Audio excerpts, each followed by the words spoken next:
right, great. Welcome everybody to the Morton Eiden team's Ask the Expert series. This is our first episode for 2021.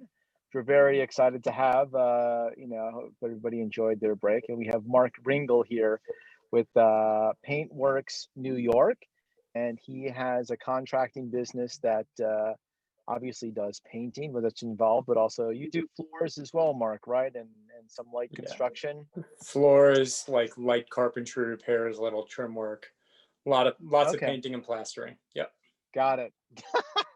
Which this city needs. So I've known Marc. Marc, I've known you for what, about 5 or 6 years now, Yeah, I maybe think even so. longer. Yeah, I think it's been about Probably like five. probably a little over 5. I think we were introduced by a mutual client a few years ago. Right, absolutely. That is Yeah, correct. And cool. what I like about Marc is that he has a real disciplined, business approach. And in fact, he had that pre-show here. I was talking with Marc that he basically, I view him as a business person first, just with all of the stuff. So, Marc, tell us a little bit about yourself. How did you get into this? Or have you always been into kind of light construction or painting, or how did So this whole thing happen? yeah, so I mean going way back, this is more than 16 years ago now. So I was actually a computer science major in college, and I graduated into the dot-com bust when, like, basically it was like the only sort of like 2-year period in history when a computer science major could not find a job. So I bounced around through a few different things, and I ended up teaching for a couple of years in Manhattan. I taught high school math at the High School of Art and Design on 57th and 2nd. And then I ended up meeting a teacher there who, as a sort of side thing, owned a floor business. I worked for him for 3 years. And then July 2007, I went out on my own. I started in wood floors.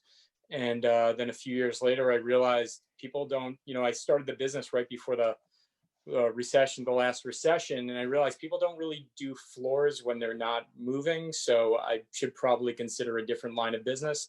And yeah, so we still do some floors, but then that's how I ended up getting into painting and starting Paintworks. Yeah. Oh wow, I didn't know that. So that explains kind of your really, I mean, you have a real disciplined, organized approach Well, thank you.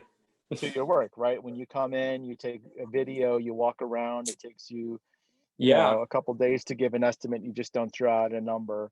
And that probably goes back Yeah. to your computer science training, I right? guess so. Yeah. I mean, I thought it would never actually be of any use, but yeah, I mean, it's helped. Now everything is all about like cloud software. So, we're always trying to use more software and stuff to help run the business better and stuff. We use project management software for our estimating. Yeah, I do a little private YouTube video that goes to my guys for when we go out and do work in the field so they know what a job looks like. We use project management software. We use Trello. And yeah, I mean, lots of software. And yeah, I do try to have a structured approach to stuff. We work off of, as opposed to, a lot of contractors, they go out, they look at a job. It's like, maybe an hour and a half for that, 2 hours for that. If my guys aren't having a good day, maybe add an extra hour. We have production rates that we estimate everything by. So we recorded basically how long it takes our workers to do everything over the past few years. And then that just translates into a number per square foot or linear foot. And that's usually how I price things. Okay. And how big is your crew now, or how many people do you have, or how does that work? Sure. Yeah, sure. So right now I have it's me and a production manager. My production manager is Edwin. We sort of run everything, and I do the sales. He does all the production. As far as workers, it really depends on the time of the year. We'll go from anywhere during our real slow season from 4 to 5 workers, anywhere up to 9 or 10 during our busy season. And these are all our in-house staff. So yeah. Wow.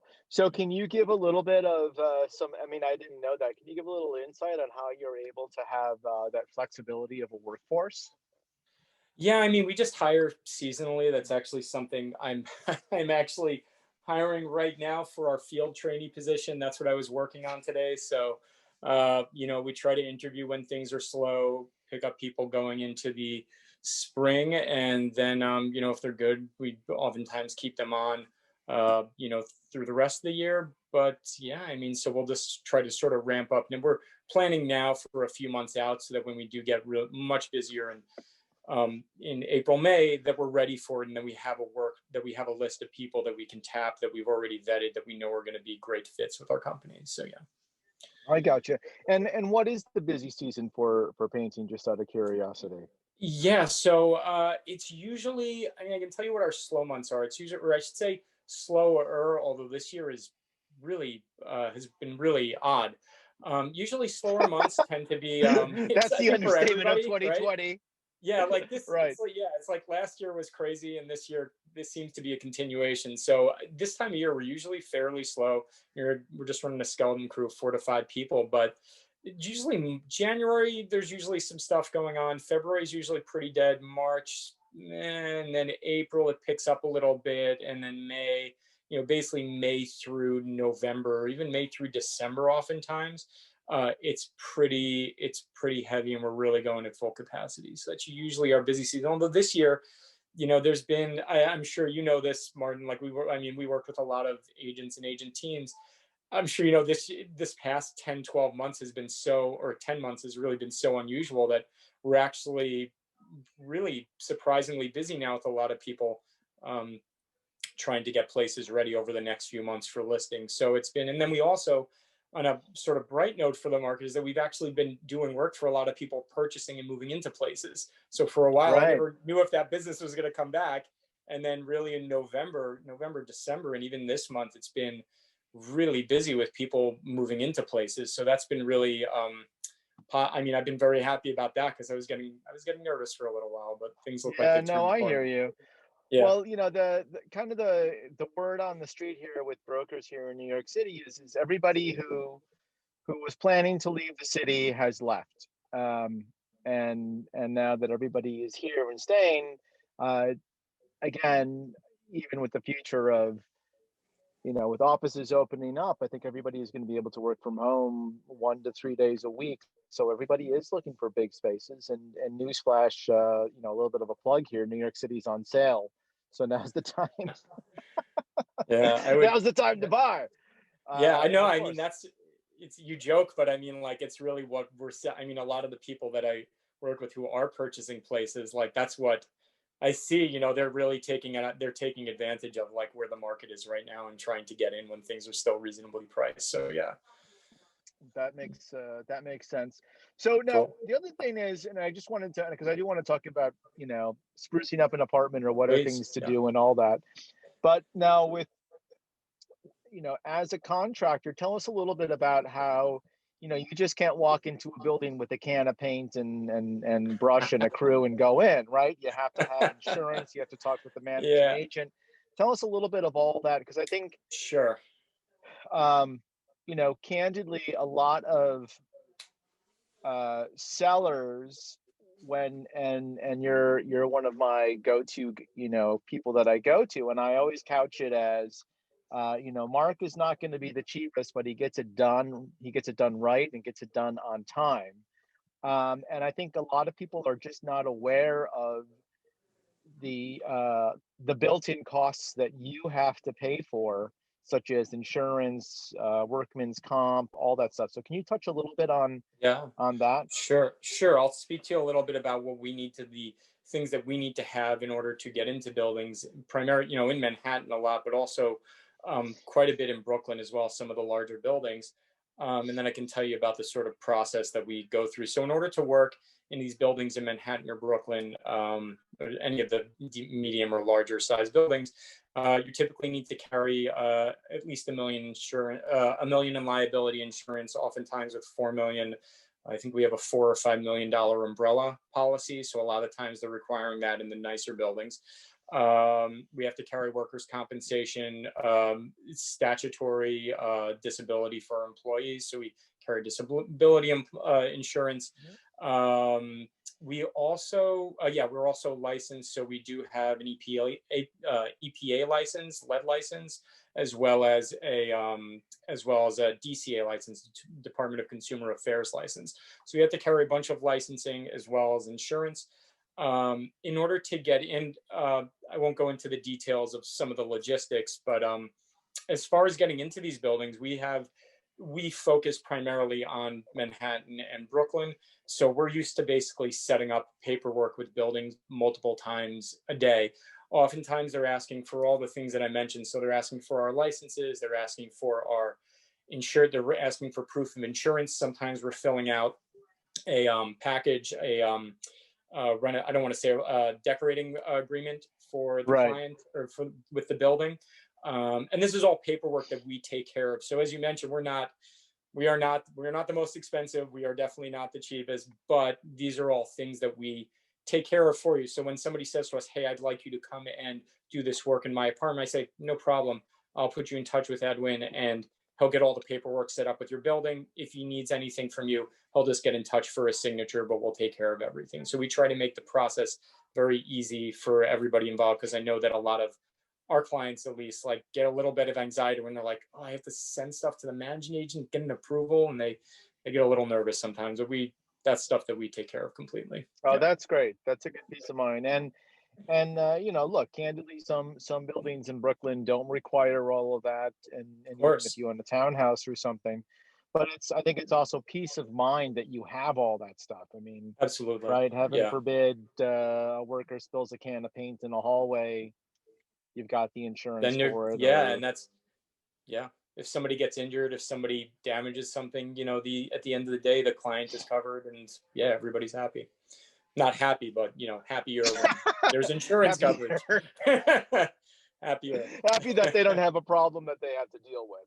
Exactly. Right? And I think that's something that a lot of people overlook. So one little note on that, and then again we'll get into decorating, so to speak. What a lot of people, when they move into a place, ask, what can I do without getting, filing a renovation permit? So I'm assuming painting you can do, floors you can do. What about retiling the bathroom, but you're not changing the location of fixtures? Or what can you do to spruce up a place without getting approval and permit and all that jazz? Yeah, of course. So that's that is one of our specialties. So there are a lot of some of it depends on the building, but obviously there are the simple things like painting, wood floor refinishing. Oftentimes wood floor installations not wood floor installations you don't need a permit for. Okay, so installing a new wood floor, you don't need a permit for. You can just... No, I've never run across a building where we were required to submit a permit or where we were required to pull a permit for a wood floor installation. Okay, that's good to know. Yeah, you can replace countertops. As long as you're not really moving plumbing or electrical or pulling down walls, you actually have there are quite a few things you can do. Again, that the building is going to dictate some of that. New York Department of Buildings is going to dictate some of what's okay or not okay. But there's a lot of stuff you can do. I mean, I'm thinking of some of the more comprehensive things. We've changed out a door to a pocket. We've installed a pocket door. We've replaced trim. We've replaced floors. We've painted, plastered, done light electrical. So you can install some electrical in an apartment without, you may have to pull a minor electrical permit, but that's a fairly straightforward process. There's a lot of stuff like, replacing counters, installing backsplashes. A lot of the time you can retile a bathroom. Sometimes that's going to be dependent on the building. You may need to do some waterproofing with that, but there's a lot of work you can do without requiring, if you're leaving everything in the same place, doing a lot of that finish work is actually pretty easy to do without a permit. Yeah. Oh, that's great. And again, I want to be clear that we're not here trying to skirt any these are license or anything like that, right? These are all very these are not things that are sort of like gray area. These are very like, you want to replace a floor, like nobody's going to stop you for replacing a floor, like retiling tiling a backsplash. Nobody's going to stop you doing that. Replacing counters, like there's nothing gray about any of these things. Yeah. Okay. And you have helped us a few times where, we came in and we had a dark cherry cabinet kitchen, and you actually painted the kitchen cabinets white. You took the doors off site and had them, powder Yeah. paint it, or I'll let you, Yeah. and it's a quick, it's not only a quick fix for someone selling, but moving in, it's a nice way to refresh and kind of a, the one segment of the market here that's doing, if you're a seller, is doing very, very bad, or if you're a buyer, there's incredible deals, is anything that needs work. Everybody's very afraid to do any kind of work in an apartment. So if you go in and you see, well, it needs a paint job, I need new kitchen countertops, repaint is rebasing considered? You need No, a permit or no? refacing is fine. Refacing is cosmetic, and you can Right. even spray. I mean, something easy is you can spray cabinets, as you mentioned. We've done that. We've sprayed, but we can also, a lot of the times when people are getting places ready for sale, we'll just brush and roll them. If it's the type of Mm-hmm. kitchen that it's like, somebody's probably going to come in and gut this place anyway, so we'll brush and roll them. If it's a kitchen where it's like, wow, this is a nice kitchen, it's just, as you mentioned, natural wood is not a big, not very popular in kitchens nowadays. So yeah, like we'll go in and we'll spray a wood kitchen, and it just looks like it looks like a kitchen that was always there. You couldn't tell the difference. Yeah. Right, right. No, that makes sense. So, and what's great about that is, again, that those cosmetic things make a good deal if you're buying or selling. So yeah, let me just kind of go into now what are the trends that you're seeing? Or let me just back up for a second. So if you're a seller and want to improve the sale price of your property, or if you're a buyer and you're looking for a deal, it's often said that painting is the single most economical thing you can do to improve your property. Is that still the case?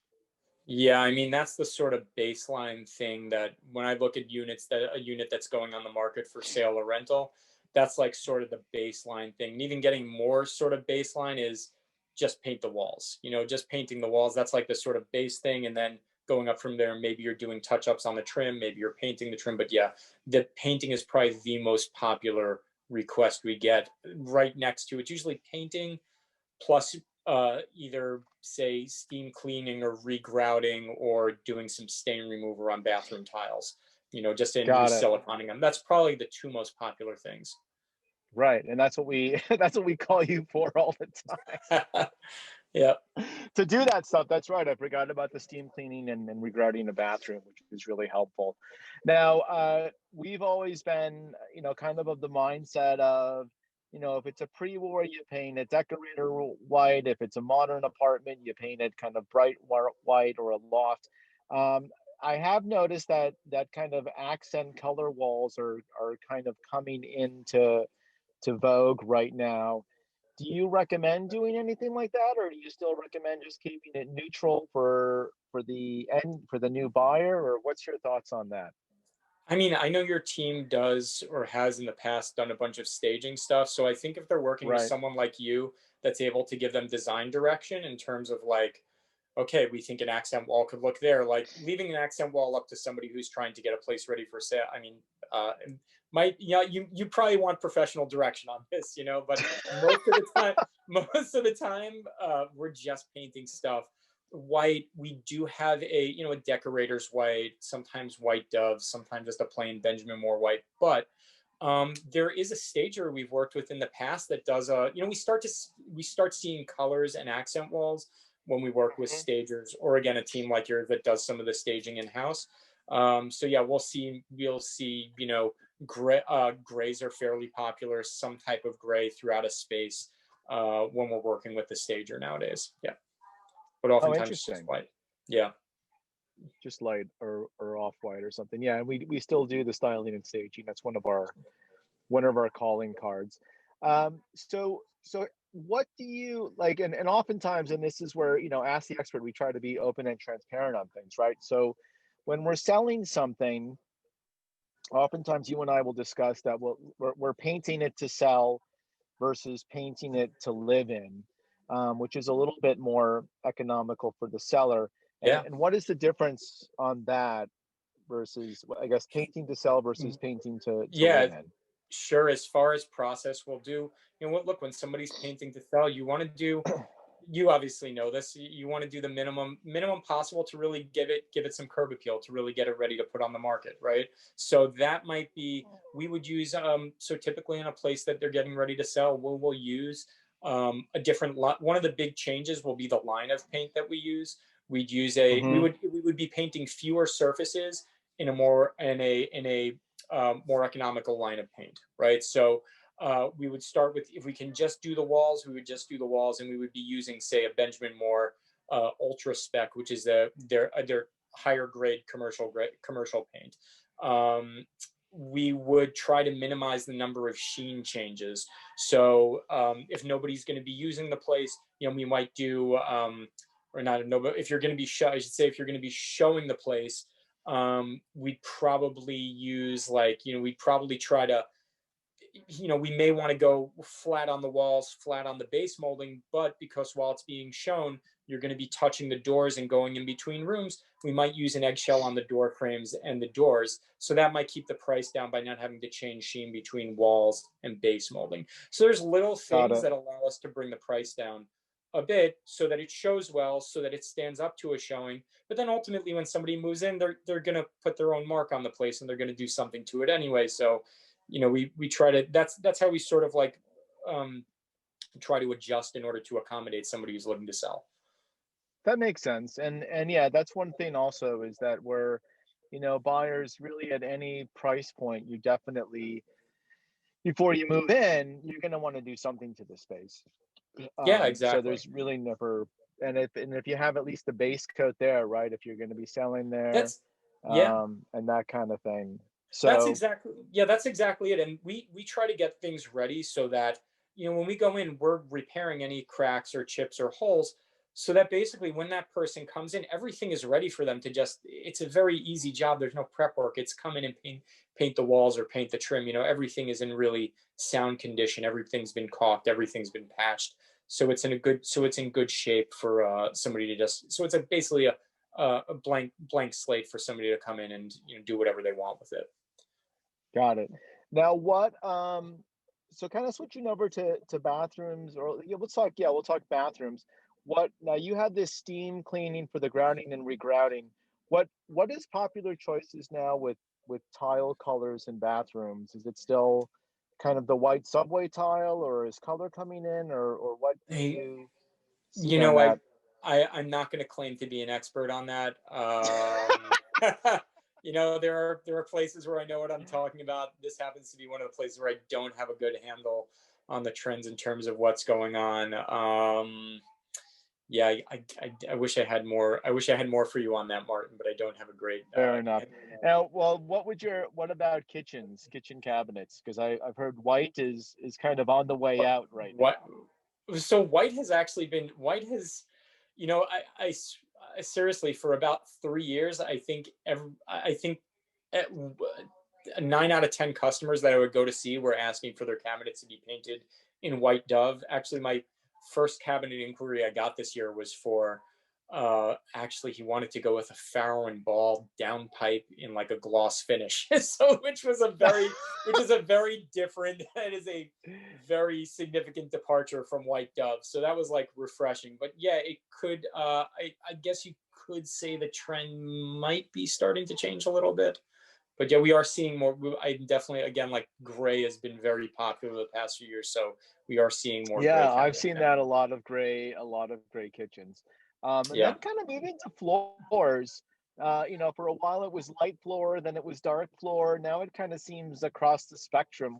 What is your take on floor colors, and I guess we'll follow up with material, but floor colors, what is your take on that when you come in and look at floors to redo, or the space? Sure. Yeah. So most of the work that we do is most of the work we do is painting and plastering. We do some floor refinishing.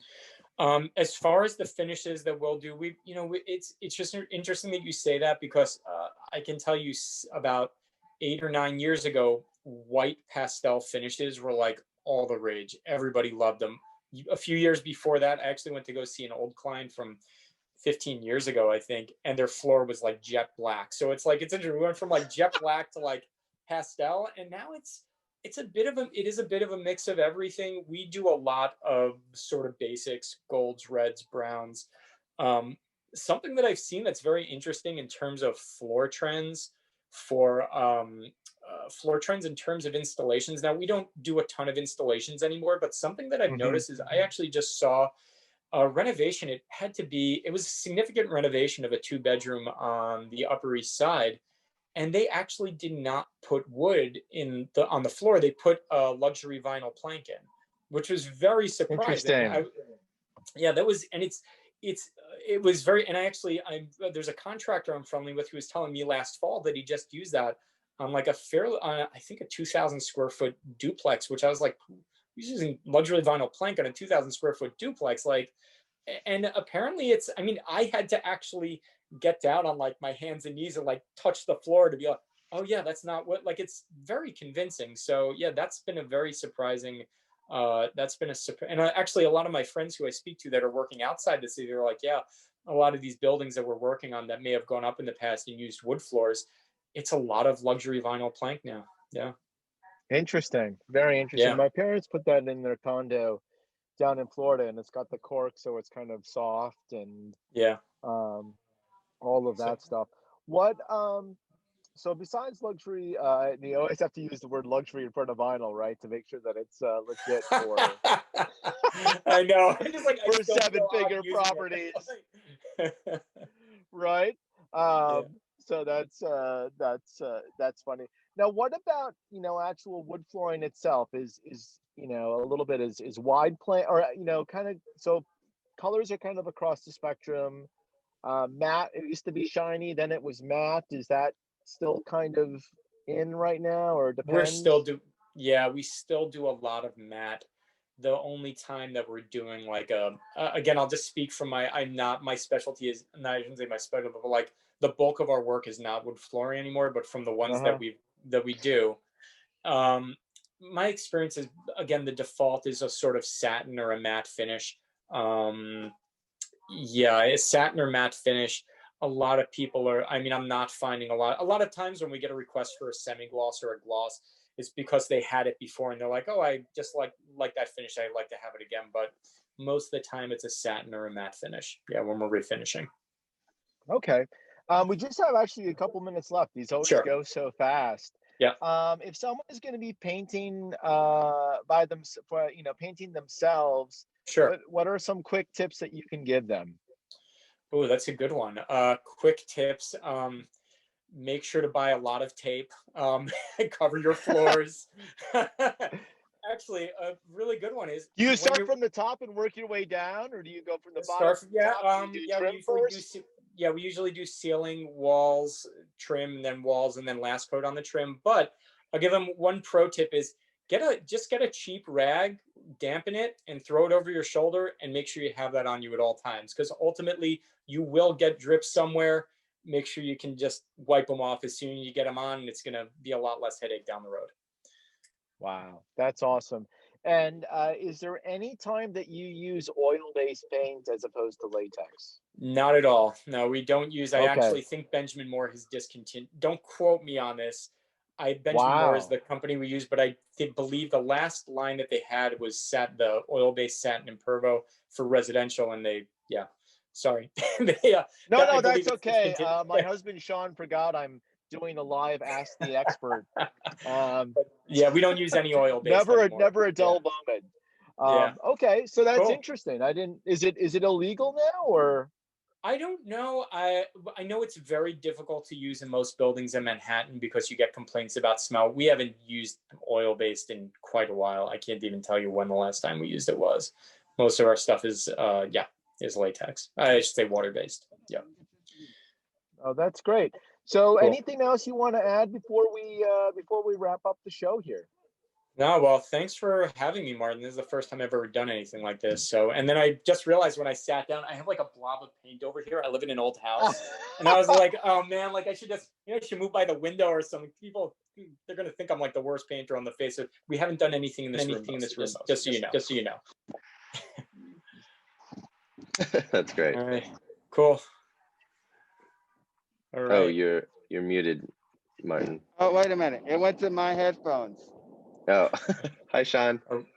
Okay, cool. Are we we're all wrapped up, or are we still on? I don't know. Are you I back? think so. Yeah. Okay. Okay, cool. Sounds good. Can you hear Thanks so me? much, Mark. Okay, I actually got to run Okay. and jump on I got to jump on an interview, but guys, thanks so All much right. for having me.